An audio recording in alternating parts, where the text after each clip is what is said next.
Hoje, no Sofá 89, a gente vai desenrolar uma ideia com um cara espetacular, cantor, escritor, compositor, tocador, palestrante, gente fina, carismático, Teddy do Nenhum de Nós.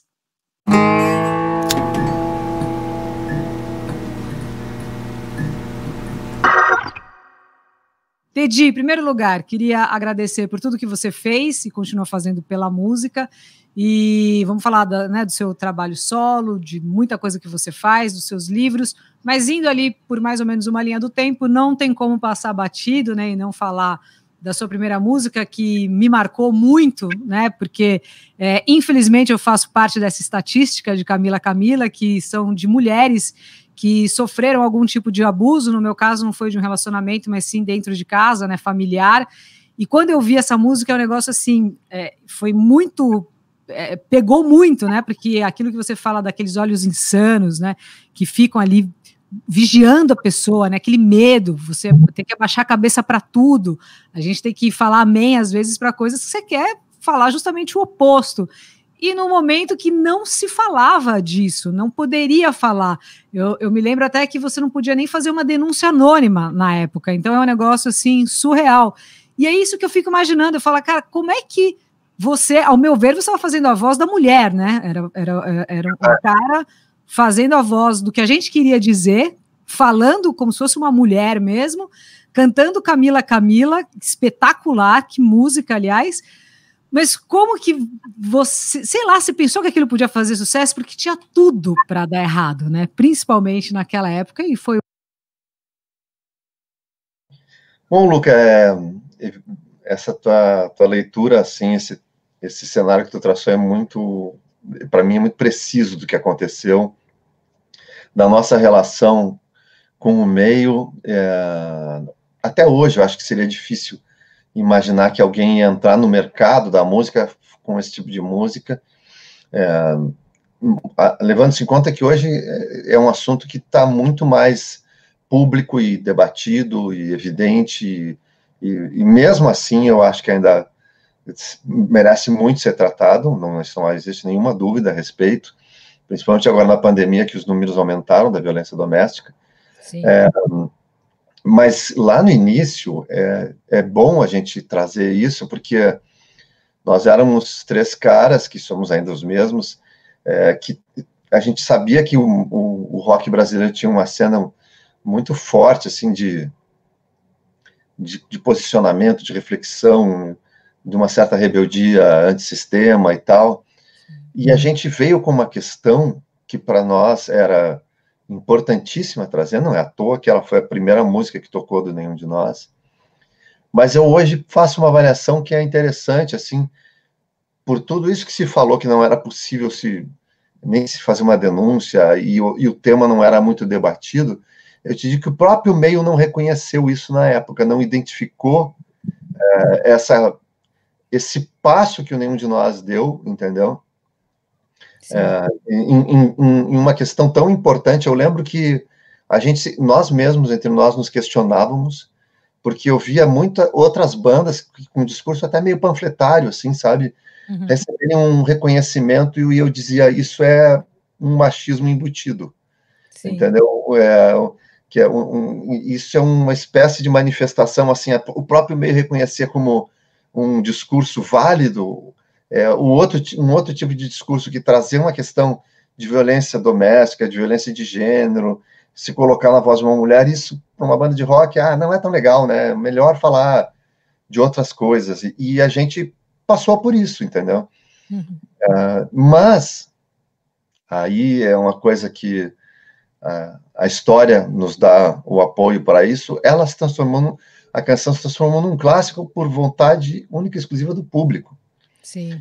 E quando as rádios começaram a tocar, e é engraçado que a gente é de Porto Alegre, mas aqui foi o último lugar a começar a tocar, mas a gente começou a tocar em Minas, começou a tocar em São Paulo, depois no Rio, e aí estourou o Brasil inteiro, e a gente foi, digamos assim, a gente teve o nosso discurso, a nossa intenção legitimada pela história, por pessoas que logo em seguida, como tu mesmo falou, Lucas, assim, identificam sobre o que a gente está falando,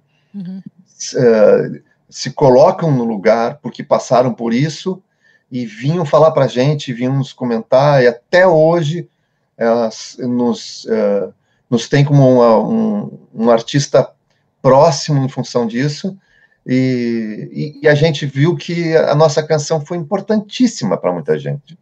Sim. Muitas pessoas, Luca, assim, para não me delongar demais na resposta, mas muitas pessoas me disseram, assim, e era sempre depois do show, algum momento assim que as pessoas precisavam estar sozinhas comigo, né, e diziam, eu sou uma Camila da vida real. Sim. Eu passei por isso. E eu encontrei força para sair na música, e sabe por quê? Porque se uma música falando disso faz tanto sucesso, é porque outras pessoas também se identificam com essa questão. Então foi aí que eu encontrei força. Então olha só o papel e o impacto que a música tem na vida de alguém, e foi isso que aconteceu com a Camila.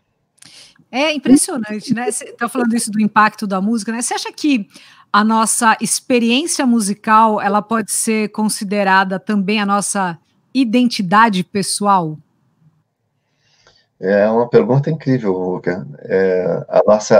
O que a gente carrega com a música, ela tem a ver com a nossa identidade, sim. E as nossas escolhas musicais, elas falam muito sobre o que nós somos, entende?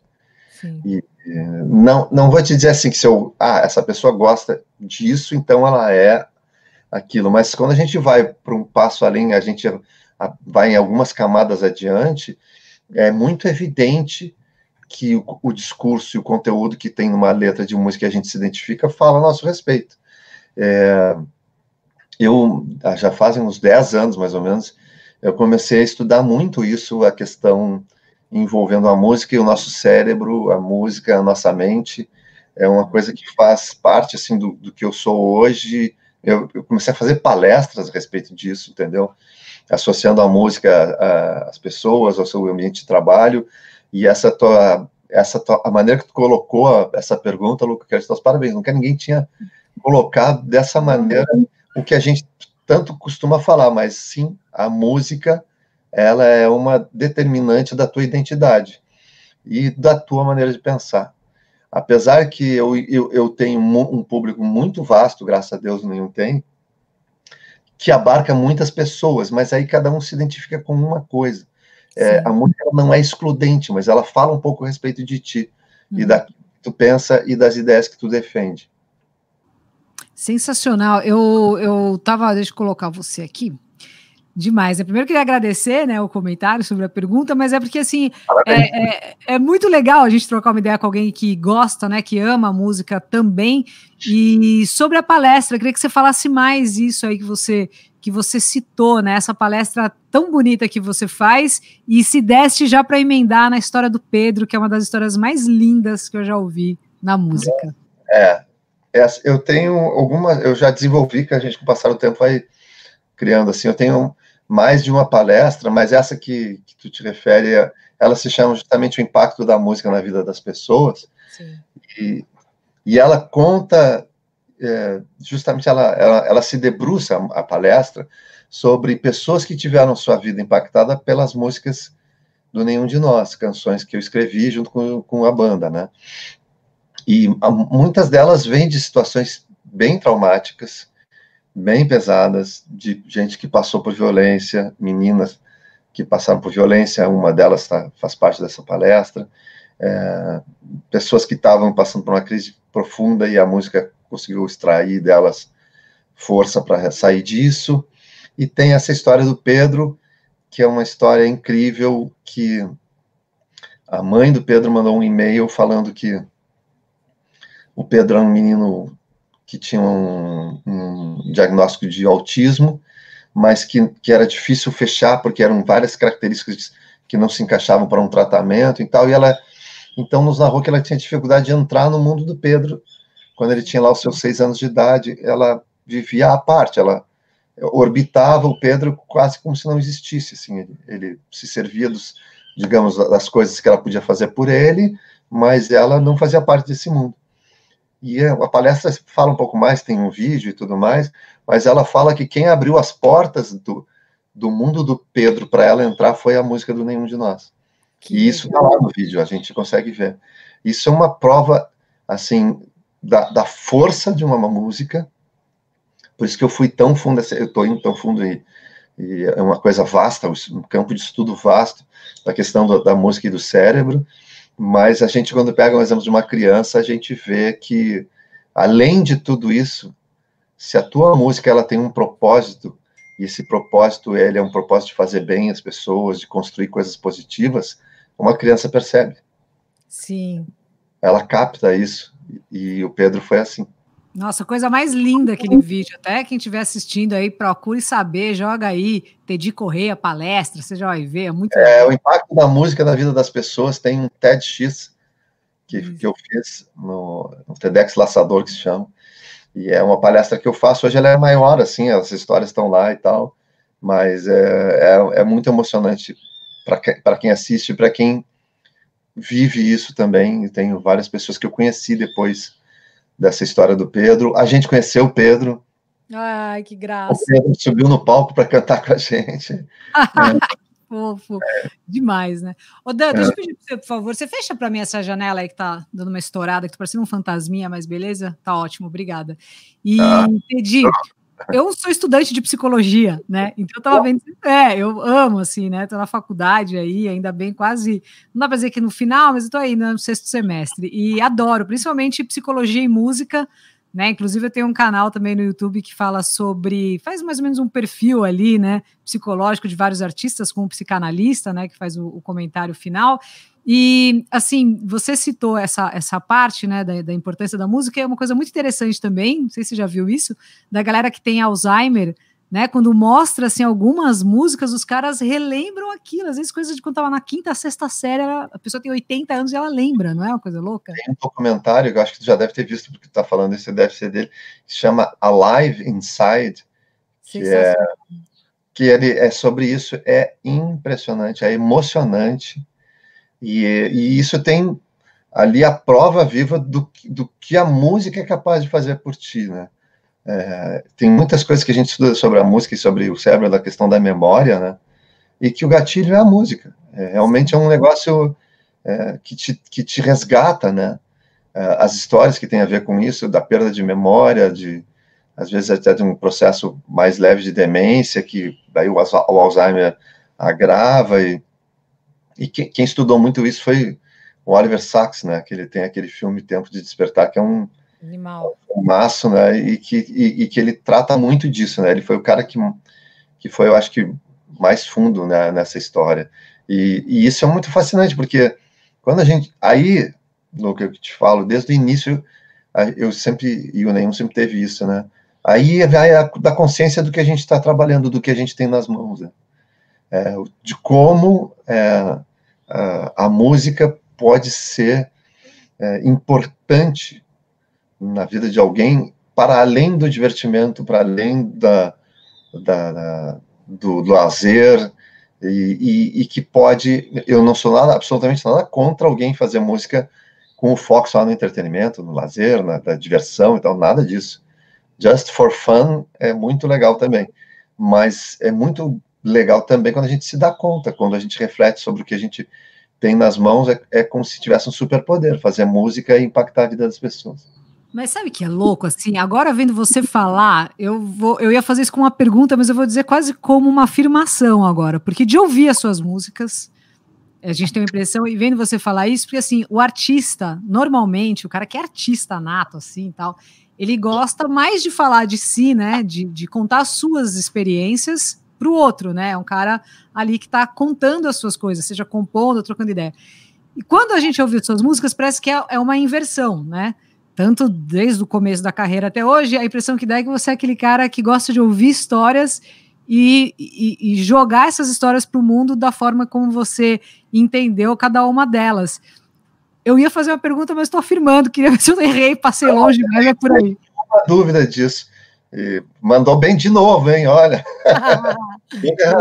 Sua. Mas eu sempre fui obcecado por ser um observador das coisas ao meu redor, no sentido da narrativa. E os meus escritores prediletos, assim, nas entrevistas que eu li e nas coisas que eu acompanhei deles, eles também tinham essa obsessão, assim, né, de narrar aquilo que estava acontecendo. E outra, sempre tive a pretensão de conseguir fazer isso com uma narrativa que fosse acessível. Sim. Então, eu não sou daquele tipo de cara que fica enfiando citação, fazendo malabarismos de rima para conseguir falar coisas assim impressionantes. Assim. Eu sempre busquei um tipo de discurso que fosse direto, acessível, mas que fosse profundo no que tivesse que ser. Né? Eu vejo, eu sempre cito os meus escritores prediletos, é o John Fante, que é um cara que escreveu lá nos anos 50 e nos Estados Unidos, e que influenciou um mar de gente, e no Brasil o Caio Fernando Abreu, que são caras que, para mim, os dois têm em comum isso, o trato do observador de um jeito incrível.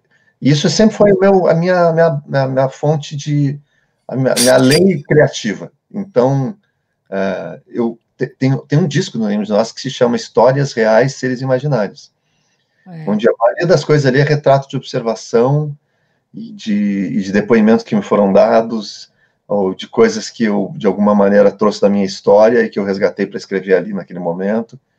E eu acho que a gente acaba, com isso, ganhando uma coisa que é mais impressionante ainda. Ela é perene, ela é duradoura, a nossa obra, entendeu? A gente está falando de Camila, é uma música que tem mais de 30 anos, e hoje as pessoas ouvem e se identificam com ela, entendeu? Sobre o Tempo, que é de 1990, que é uma das prediletas hoje das pessoas. Sim. Tem uma música chamada Julho, de 83, que hoje também, um público super jovem descobriu a música, adora a música, entendeu? E eu sempre faço essa observação, assim, de como a gente durou, porque eu lembro que, dentro dessa leitura que eu faço, e a gente tem que ter essa crítica com o rock dos anos 80, que tinha uma coisa, assim, do social e do que é importante, entendeu? Mas era um pouco nublada a visão, assim, das coisas que diziam respeito mais ao interior, as coisas que se passavam dentro do íntimo das pessoas, assim, né, a reflexão que fosse um pouco mais profunda, assim, ela era, os anos 80, eles ficaram devendo em alguns momentos, entendeu? Onde as pessoas preferiam e optavam por fazer isso, sabe? Não, vamos falar de política e não sei o que, ótimo, claro que tem que falar, mas a gente precisa entender o quão é importante a gente falar do indivíduo, das reflexões que ele deveria fazer, ou fez ou não fez, de sexualidade. Tem uma música que é do Histórias Reais, que se chama O Sorriso de Jennifer, e Jennifer era o Claudinho, que era o cara que me cortava o cabelo, quem eu tinha uma amizade muito grande, que foi vítima de violência urbana. E também era um tema que não se falava muito, entende? Então, depois, quando o pessoal reclama que o rock é meio machista, que o rock é meio, às vezes, é meio homofóbico, que não sei o que, a gente fica devendo, às vezes, uma resposta na obra. E aí eu tenho essa consciência super tranquila. Em 1992, a gente estava fazendo um disco, o quarto disco, que tinha uma canção chamada Compaixão, que falava de AIDS, em 92. Então, eu tenho, para mim, assim, que o Nenhum sempre foi uma banda que falou de questões super importantes, mas pouca gente conseguia se dar conta do que a gente estava falando. Que legal, né? Eu acho Nenhum de Nós a banda já é eterna, né? Isso que é legal. E agora eu tô vendo você também entrando, não sei se é um projeto paralelo, uma carreira solo, queria até saber isso de você. Estava ouvindo no Spotify, quando eu só fui me cair a bigorna na terceira ou na quarta música, que era alguma coisa para um espetáculo, né? Que as coisas estavam acontecendo ali. Daí, quando eu fui ver, eu falei, cara, o que é isso? Entrou uma menina cantando, tem uma garota, depois a próxima música depois dessa menina, acho que é a quarta música, não sei. E ali que eu me liguei, eu falei, isso aqui tem alguma coisa. E aí, para uma peça, eu queria que você falasse mais sobre o Apanhador e o Boné Vermelho, que eu adorei. Então, dentro eu sou um cara inquieto, né? Além de ser palestrante, eu tenho uma relação com outras artes, sempre me interessei muito, e tenho uma amizade com umas pessoas do teatro aqui de Porto Alegre. Em especial o Zé Adão Barbosa, que é um diretor, e que há 30 anos atrás me convidou para fazer uma trilha de uma peça, eu comecei a fazendo com ele, ganhei um prêmio de melhor trilha do ano, foi a minha primeira e foi o prêmio. E dali eu sempre fui fazendo coisas para ele. Aí um dia ele me chamou, e ele disse assim, eu quero fazer uma peça que é inspirada no Apanhador do Campo de Centeio. Animal. Que é um livro fundamental na história, né, da literatura, assim. E eu estava sob influência forte da minha filha. Eu tenho uma filha que hoje está com 21, e que ela adorava musicais. E eu comecei a assistir com ela Glee, assistir musicais, não sei o quê. Aí eu falei para ele, cara, vamos fazer um musical, inspirado no Apanhador no Campo de Centeio. E vamos botar uma banda ao vivo. A história se passa nos anos 50, mas vamos botar uma banda indie dos dias de hoje, tocando, não sei o quê. Ele imediatamente topou, e aí eu virei diretor musical desse espetáculo, que era o Apanhador, onde as canções faziam parte da narrativa. Elas contavam, ajudavam a contar a história. Sim. Né?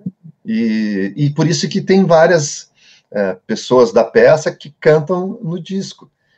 O Nicolas, que fazia o papel do Holden, que canta alguma canção, tem a Tainá, que faz um outro papel. Então, várias pessoas que fizeram parte da montagem, eu chamei, vocês cantavam na peça, vamos cantar aqui também no projeto. Então, o Apanhador, ele é um disco meu, no sentido de que eu compus todas as canções e gravei a maioria dos instrumentos que estão ali, mas é um resultado de um trabalho bem coletivo na concepção, porque eu fazia junto com, observando os ensaios, observando os atores, sabendo quem ia cantar, e enxergando a obra literária por trás e tal, e isso para mim é uma coisa enriquecedora, sabe, fazer música desse jeito. E o Boné Vermelho encerrava o espetáculo. Olha. Exato, né? Essa música é super emocional, porque o Holden, o personagem principal, ele tinha comprado um boné, eles chamam boné de caça, mas é um chapéu de caça, boné vermelho e tal. Chapeuzinho do Chaves, né? Tipo isso, que ele carregava no bolso, e quando ele se sentia meio intimidado, ou ele estava sentindo assim que aquela situação estava fugindo do controle dele, ele precisava de uma dose extra de força, de autoestima, de confiança, aí ele sacava o boné vermelho e colocava. Então a peça termina com essa coisa bem emblemática do Boné Vermelho, e que é a música que foi de trabalho, digamos assim, desse projeto, que eu não trabalhei porque o disco saiu e aí entrou a pandemia e o Apanhador ficou por aí. Mas é muito legal. Você sabe que, assim, eu abri, né, para a galera fazer perguntas para você, e tem um amigo meu que eu gosto muito dele, que é um dos principais cabeças da CCXP, que é o Ivan Costa, e ele pediu para te mandar um grande abraço. E aí eu falei, bom, óbvio, vou mandar esse abraço do Ivan Costa para o Teddy, e já entrar também nesse assunto aí dos quadrinhos, né, que é outra parte da sua vida que você também mexe, né? Sim, é verdade.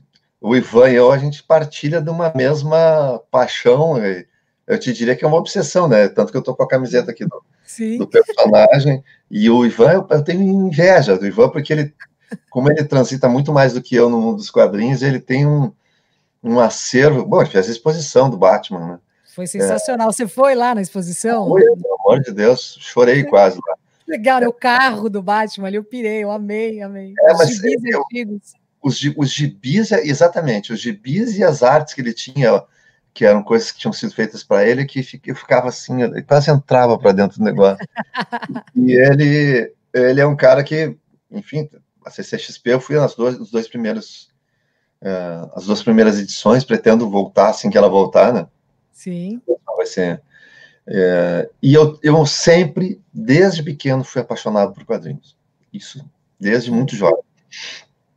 E eu gostava de desenhar, gostava de ler, e foi uma coisa assim que, sabe quando tu guarda assim num cantinho da tua vida, assim, um espacinho, sempre tinha um espacinho, sempre tem um espacinho para os quadrinhos. E isso foi aumentando. Um dia que eu aqui abri uma escola de desenho para quadrinhos, que era a Quanta, eu disse, cara, vou fazer um negócio assim meio para esparecer, vou fazer um curso de quadrinhos lá. E aí eu fui lá e conheci um cara que eu já admirava, que é o Rafael Albuquerque, de quem eu me transformei num amigo, entendeu? A gente realmente hoje é muito amigo, e a gente tem um co-work, que agora também está fechado, que se chama Stout Club, são salas ali onde está o Rafael, está o Matheus Santoloco, que é um quadrinista genial, o Edu Medeiros, que também é outro quadrinista incrível, o Rafael Scavone, que é um roteirista incrível, e tem uma sala lá onde eu fico, que é a sala da música. Então, é um espaço de quadrinhos onde tem um cara que faz música que está lá. Então, a gente foi fazendo coisas assim, e eu, na medida do possível, colaborando, lancei um quadrinho com o Rafael, que foi sendo uma antologia lá fora, chamada Femme Magnifique, são 50 mulheres magníficas, e eu e ele fizemos uma historinha sobre a Maria Bonita. Que legal. E depois eu fiz também O Segredo da Floresta, que é um livro para o público infanto-juvenil, com o Felipe Nunes e com o roteiro meu e do Rafael Albuquerque Scavone também. Então, esse mundo é um meu mundo também, eu amo quadrinhos. Que legal, né? Bom, vamos lá, tem várias perguntas aqui de ouvintes, muitos comentários também, além das perguntas, né, falando super bem da banda, muita gente acompanha você há muito tempo, que curte todos os discos do Nenhum de Nós, que Nenhum de Nós tem muito mais música do que a gente imagina, tem uma galera, assim, super elogiando vocês. Peguei algumas perguntas, né, aqui a Abigail Toledo, por exemplo, ela quer saber qual música que você, como um grande compositor que gostaria de ter escrito, mas não escreveu. Nossa!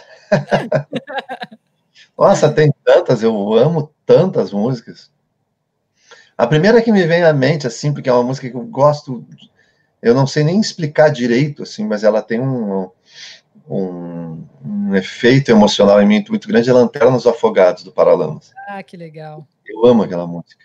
Mas é linda demais, né? Nossa.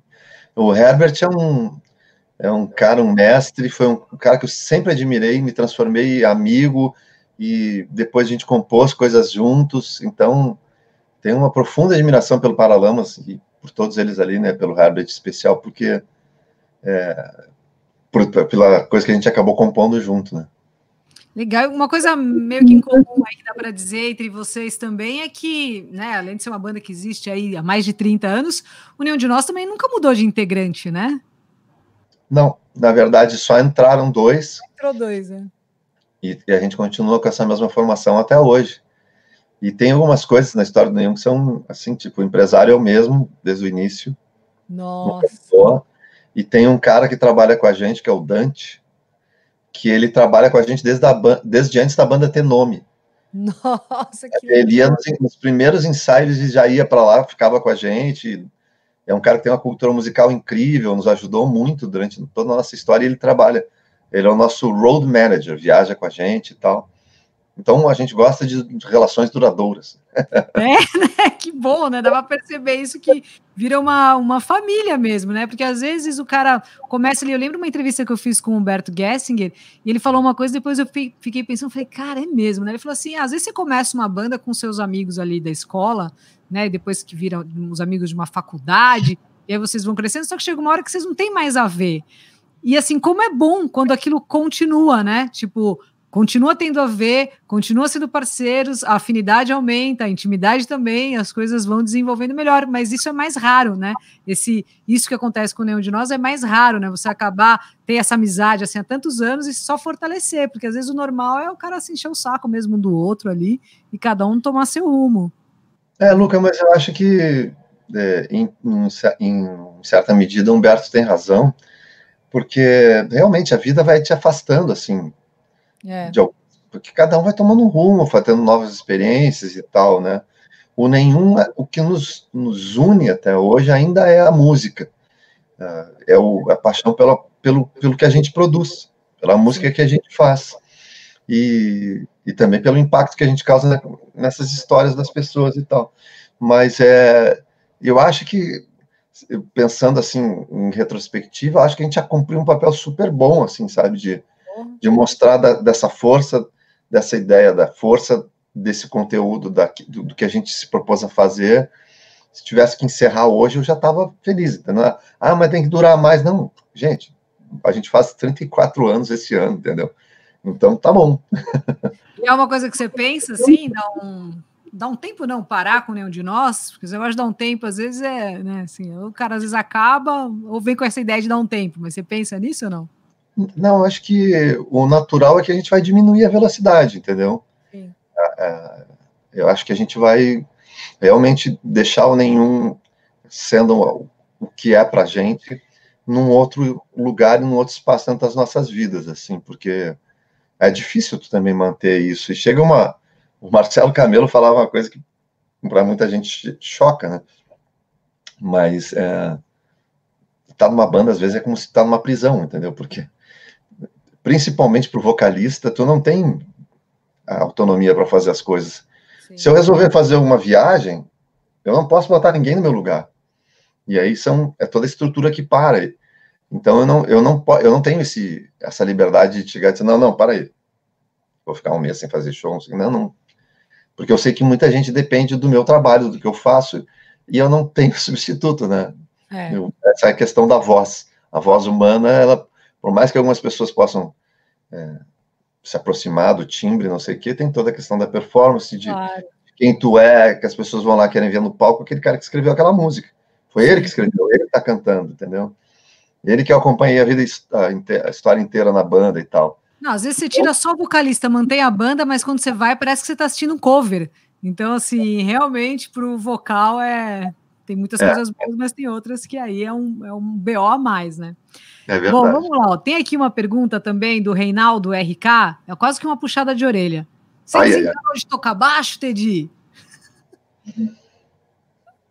Não. Eu tenho feito algumas coisas em casa e tenho tocado baixo.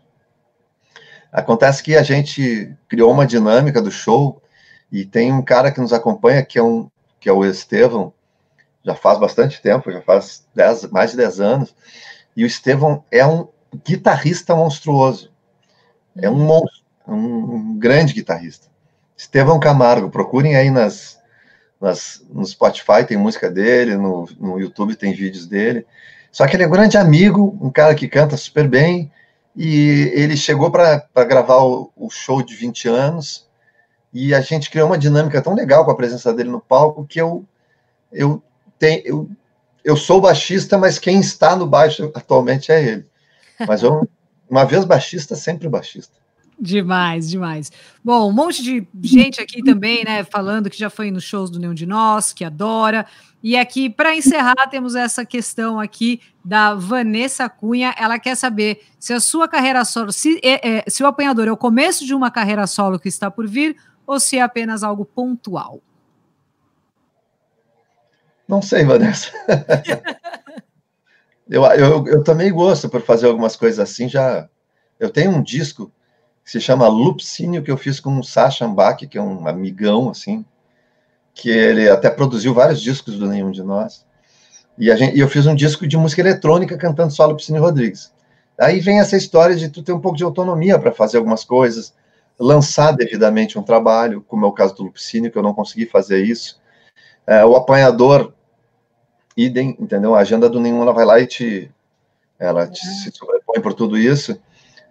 Mas eu tenho gosto por fazer algumas coisas com outros artistas, com outras tendências musicais e tal, e que talvez eu precise fazer isso assim, porque eu fiz aniversário faz pouco tempo, estou com 57, não dá para ficar achando, não, tenho a vida inteira pela frente. Eu acho que se eu quiser experimentar outras coisas e ter a possibilidade de explorar um pouco mais a minha música por outros caminhos, eu vou ter que, em algum momento, investir um pouco mais nesse caminho paralelo. Mas, como eu disse, o máximo que vai acontecer é o Nenhum perder um pouquinho de velocidade, mas não parar. Tá certo. Teddy, muito, muito obrigada pelo seu tempo, pela nossa conversa, que eu adorei. E estou sempre acompanhando você aí por todos os lados, todas as redes sociais. E para encerrar agora mesmo, sempre falo para encerrar e nunca encerro. Quem estiver assistindo a gente e quiser assistir uma palestra sua ou contratar uma palestra, qual o caminho ideal aí para ir? Eu trabalho com uma mesma pessoa, uma mesma empresa, já faz bastante tempo. Ela se chama Insperiência, que são experiências que inspiram. Eu acho muito bom esse nome. Foi o Alf que deu. É uma agência que é aí de São Paulo, tem em todas as redes sociais, @insperiência. Então, começa com inspiração e termina com experiência, né? Então, Insperiência, vai lá, bate papo com eles e a gente... Eu estou sempre fazendo palestra, isso é uma coisa que, mesmo com a pandemia, o universo da palestra online, ela se firmou, tanto quanto das lives, assim. Então, eu tô nativa. Tá ótimo. Legal, então, Tedi, muito, muito obrigada. Eu vou acompanhando você aí pelas redes. Valeu demais. Muito obrigado, Luca. Eu que te agradeço. Beijo. Beijão.